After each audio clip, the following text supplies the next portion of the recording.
Well, now really, when we go back then to falling in love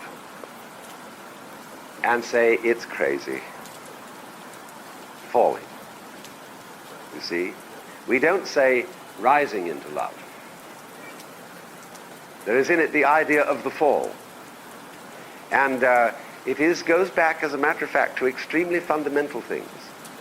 That there is always a curious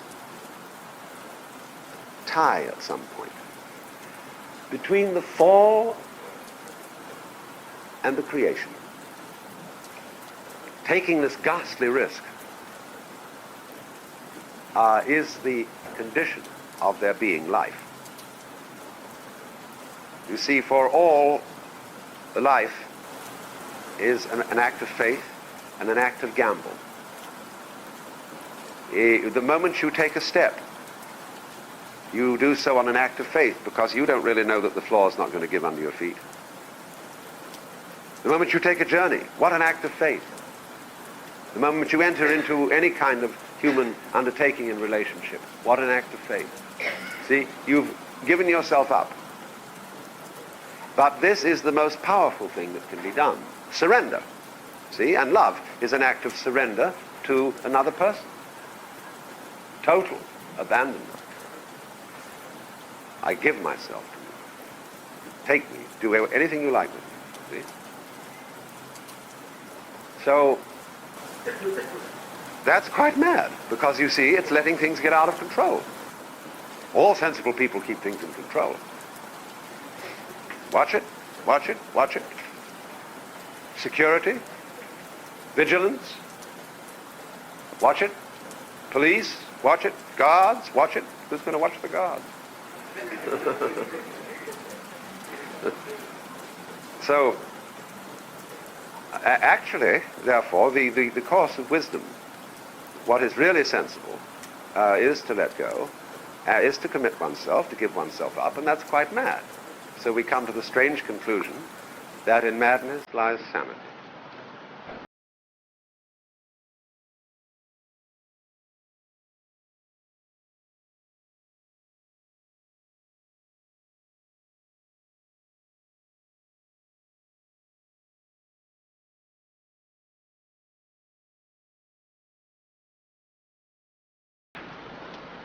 And by and large, man's religions are attempts to cultivate that same power in ordinary people.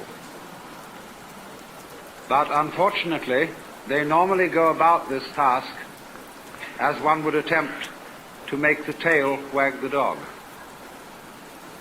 I remember when I was a small boy in school,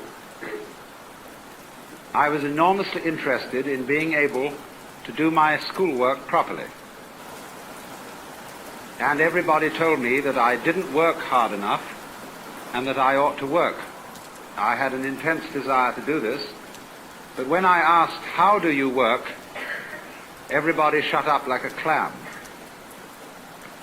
So I was extremely puzzled, but there were teachers who apparently knew how to work and had attained considerable heights of scholarship, and I admired them very much for their attainments.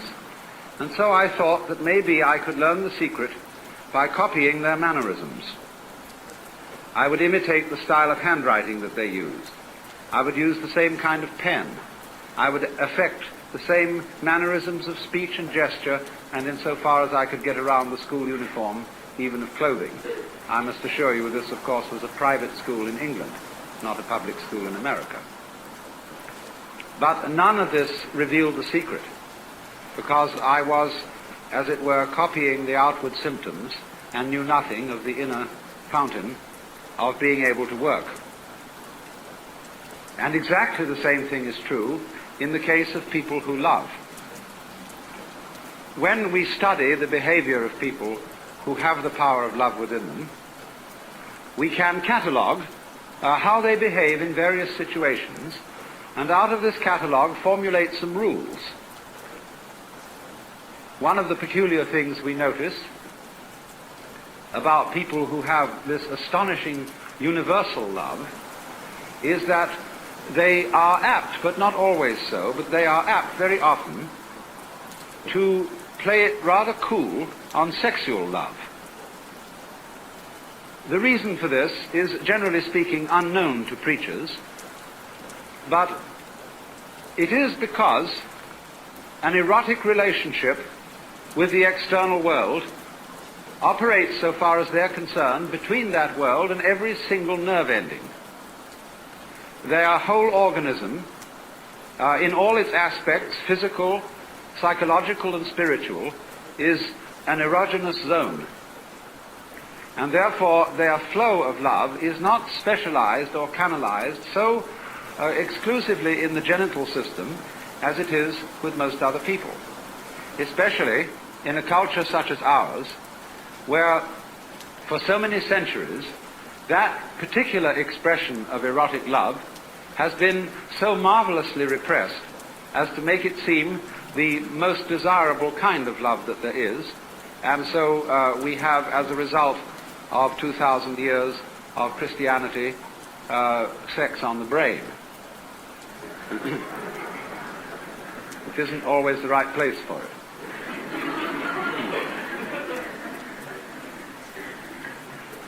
Of course, also,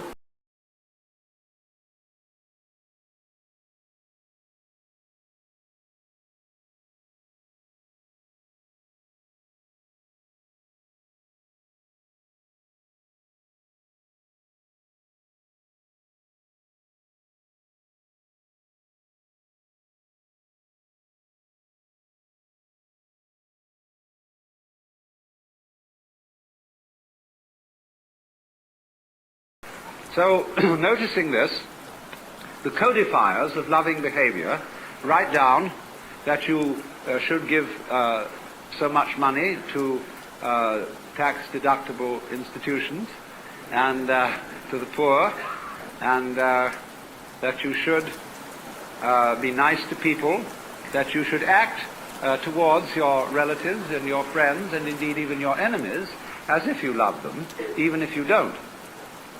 And of course, for Christians and Jews and believers in God, there is a peculiarly difficult task enjoined upon us, namely, that thou shalt love the Lord thy God. And not only here, going through the motions of it externally, but with all your heart, with all your soul, and with all your mind. And that is, of course, very demanding indeed. But you see what is happening. It is as if, for example, we admired the music of a certain composer, and having studied his style very thoroughly, we draw up rules of musical composition based on the behavior of this composer. We then go to send our children to music school, where they learn these rules, in the hope that if they apply them, they also will turn into first-class musicians, which they usually fail to do.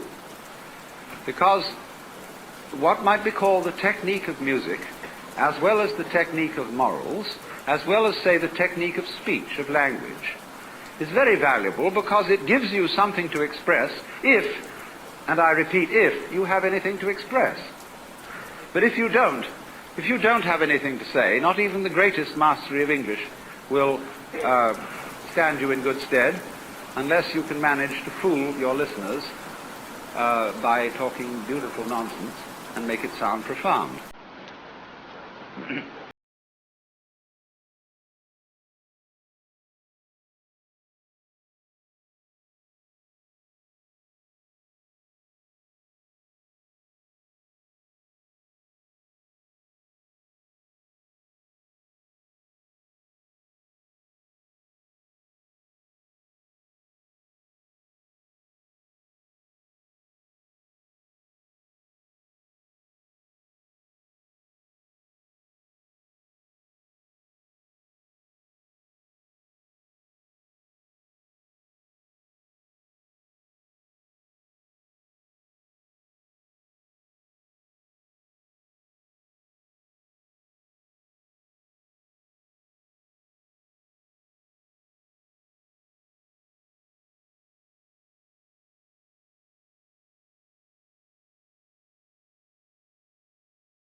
So the more subtle preachers try to see if we can open ourselves and teach methods of meditation and spiritual discipline in the hope that we can contact this power.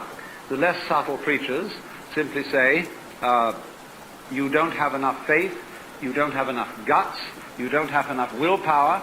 If you only put your shoulder to the wheel and shoved, you would be, of course, an exemplar and a saint. Actually, you will only be an extremely clever hypocrite. The whole history of religion is a history of the failure of preaching.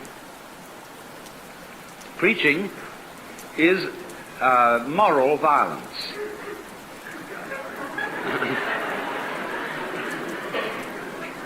If when you deal with the so-called practical world and people don't behave as you would wish they would, you get out the army or the police force or the big stick, and if those strike you as somewhat crude, you resort to giving lectures. And I mean lectures in the sense of a pie jaw, a solemn adjuration and exhortation to behave better next time. Now let us look at some of the practical consequences of adjuring people and commanding people to love.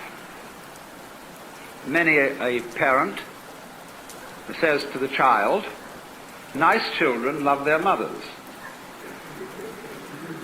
And of course, I'm sure you're a nice child. You ought to love your mother, but not because I, your mother, say so, but because you really want to do so. Because one of the difficulties is none of us in our heart of hearts respect love which is not freely given. If, for example, you are an ailing parent and you need to be looked after, and you have a son or daughter who feels dutifully that they should look after you because, after all, you've done so much for them, but this somehow, your living with your father or mother prevents you from having a home and a life of your own, naturally you resent this duty, and your parent is well aware that you resent it, even if they pretend to ignore it. They therefore feel guilty that they have imposed upon your loyalty, and you, in turn, can't really disclose from yourself the fact that you hate them for getting sick, even though they couldn't help it. And therefore nobody enjoys the relationship. It is a painful duty carried out. And the same thing would naturally happen if, after a number of years, having at the altar made a solemn and terrible promise that you would love your wife and husband, come what may, forever and ever, till death do you part, and then suddenly you find you really haven't the heart in you to do it anymore, then you feel guilty, and that you ought to love your wife, family, or whatever, and naturally, this is a sort of fiasco, as would be obvious, if you were to ask your wife, do you really love me? And she were to reply, I'm trying very hard to do so.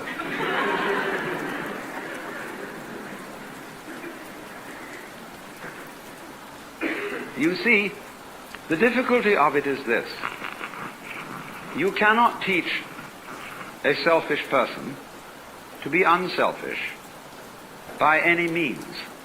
That is to say, whatever a selfish person does, whether it be giving his body to be burned or giving all that he possesses to the poor, he will still do it in a selfish way of feeling. And he will be able to do this with extreme cunning and marvelous self-deception and deception of others besides. But the consequences of fake love are almost invariably destructive, because they build up resentment on the part of the person who does the fake loving, as well as on the part of those who are its recipients. This is why the foreign aid program has been such a dismal failure. Now, of course, you may say that I'm talking in a very impractical way, because you would say, well, do we just have to sit around and wait until we become inwardly converted and learn through the grace of God on some sort of magic how to love, and in the meantime do nothing about it and conduct ourselves as selfishly as we feel? There is, as a matter of fact, something to be said for that. Because the first problem in the whole of this is honesty. And the reason why the Lord God says at the beginning of things, thou shalt love the Lord thy God with all thy heart and with all thy soul and with all thy mind, is not because the Lord God is stupid, but because he's very clever. That which appears to be a commandment is actually a challenge, or what in Zen Buddhism would be called a koan, a spiritual problem. Because if you exercise yourself resolutely in trying to love God and or your neighbor, you will find that you get more and more tangled up. You will realize increasingly that the reason why you are attempting to obey this as a commandment is that you want to be the right kind of person. And obviously you want to be the right kind of person for your own reasons. And so if you do, in the first place, feel selfish and come to the conclusion, as a result of trying various experiments with love, that you love yourself more than anybody else, the proper thing to do is to investigate your self-love, to find out why you love yourself and what you mean by yourself when you say you love yourself. For the reason is this: love is not something that is a sort of rare commodity. Everybody has it. Existence is love. But it's like water flowing through a hose. It depends in which direction you point it. So everybody has the force running. And maybe the way in which you find the force of love operating in you is that you have a passionate like of booze, or ice cream, or automobiles, or good-looking members of the opposite sex, or even the same sex. But there is love operating. And people, of course, tend to distinguish between the various kinds of love. There are good kinds, such as divine charity, and allegedly bad kinds, such as, in quotes, animal lust. But it should be understood, I think, that they are all forms of the same thing. But they differ in rather the same way that the colors of light, of white light, divide into the spectrum when passed through a prism. So we might say that the red end of the spectrum of love is Dr. Freud's libido, and the violet end of the spectrum of love is agape, the what is called divine love or divine charity, and that in the middle the various yellows, blues and greens are friendship, human endearment, consideration, and all that sort of fellow feeling. But it's all the same thing. And so the thing is, first of all, to get it moving, to follow whatever kind of love you have in the first place. Because you cannot control love until you have some to control, until you have it running. You've got to get your car running before you can learn how to drive it. You will not become a skillful driver by sitting at a still car in a garage, any more than you will become a skilled dancer if you simply never move your arms and legs. And so the first thing then is to discover what indeed you do love, if anything. And you will find there is something. And then go into the nature of that. Now it's said that selfish people love themselves. I would say that that is really a misunderstanding of the whole thing, because yourself is something that is really impossible to love. There are various reasons for this, but one obvious reason is that loving oneself is as difficult as kissing your own lips. Oneself, when you try to focus on it, to love it or to know it, is oddly elusive. It always slips away like the pursued tail of a dog who is trying to get hold of his own tail. So to pursue your own end has some difficulties about it.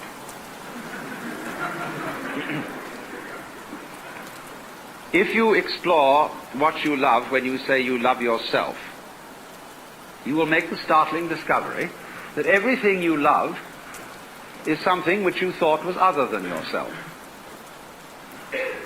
Even if it be very ordinary things such as ice cream or booze, in the conventional sense, booze is not you, nor is ice cream. It turns into you in a manner of speaking when you consume it, but then you don't have it anymore. And so you look around for more in order to love it once again. But so long as you love it, you see, it's never you. When you love people, even however selfishly you love them, because of the pleasant sensations they give to you, still, it is somebody else that you love. And as you inquire into this, as you follow honestly your own selfishness, many interesting transformations begin to come about in you. One of the most interesting transformations of being directly and honestly selfish, in the same way that, for example, cats are, is that you stop deceiving people. A great deal of damage is done in practical human relations by saying that you love people, when what you mean is that you ought to. And you don't really. You give the wrong impression, and people begin to expect things of you which you're never going to come through with.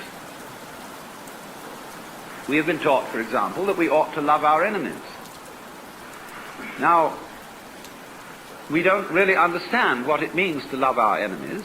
We think it means to be charitable towards them in the hope that we will convert them, and so that they will sense. The real reason for loving enemies is that one needs enemies. They're terribly important to you. For example, I think that some of you here feel that you belong to a nice set of people. It may be an ordinary kind of bourgeois coterie of pleasant squares, or it may be a church group of some kind, a club, or a special cult, or just a group of friendly drinkers.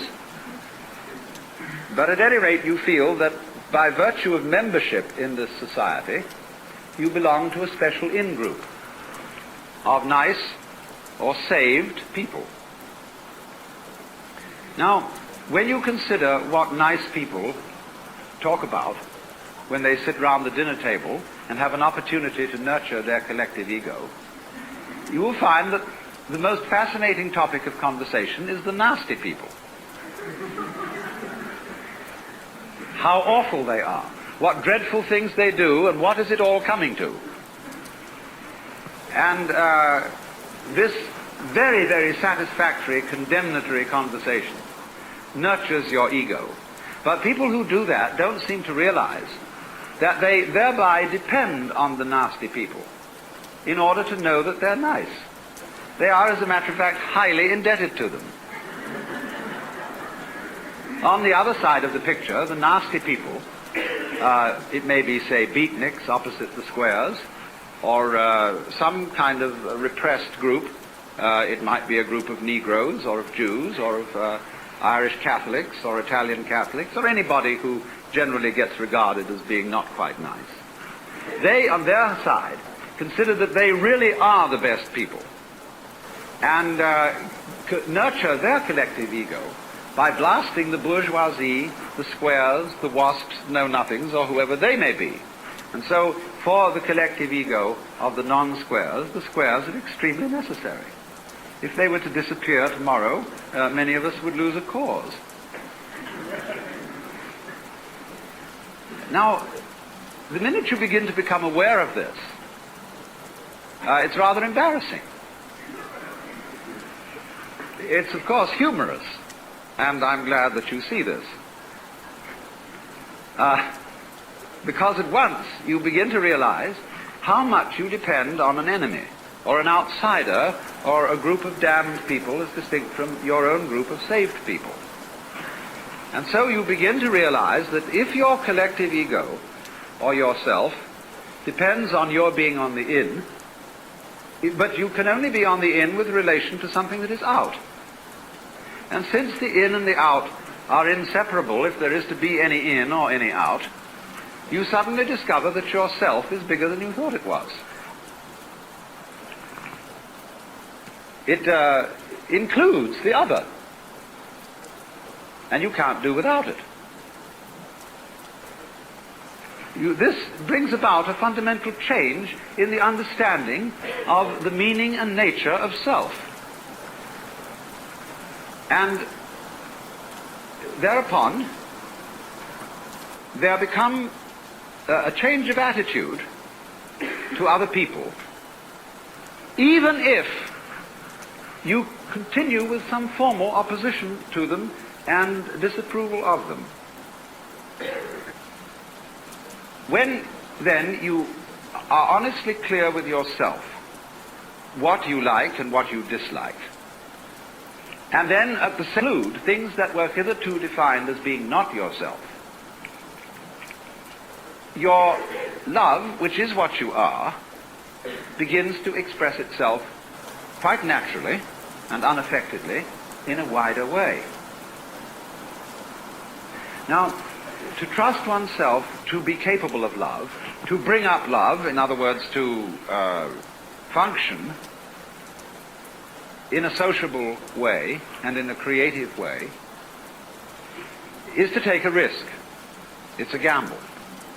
Because you may not come through with it. And in the same way, when you fall in love with somebody else, or you form an association with somebody else, and you trust them, they may, as a matter of fact, not fulfill your expectations. But that risk has to be taken. The alternative to taking that risk is much worse than trusting and being deceived. When you say, I will not trust other people, and I will not trust myself, what do you have to do? You have to resort to force. You have to employ stacks of policemen to protect you, and God only knows what makes you think you can trust them. And you have to hold a club over yourself all the time and say, no, my nature is wayward, animal, perverse, fallen, grounded in sin. So that, as a matter of fact, what happens, when you refuse to take the gamble of trusting yourself to be capable of love, you become like a person, if you will excuse this extremely graphic but nevertheless relevant simile, who cannot trust themselves to have bowel movements. Many children learn this from parents who do not trust them and think that they ought to have these movements in rhythm with the clock, which is a different kind of rhythm than the rhythm of the organism. So people who cannot trust themselves to do this endlessly take laxatives, as a result of which their whole elimination system gets fouled up, needing more laxatives and so on and so forth.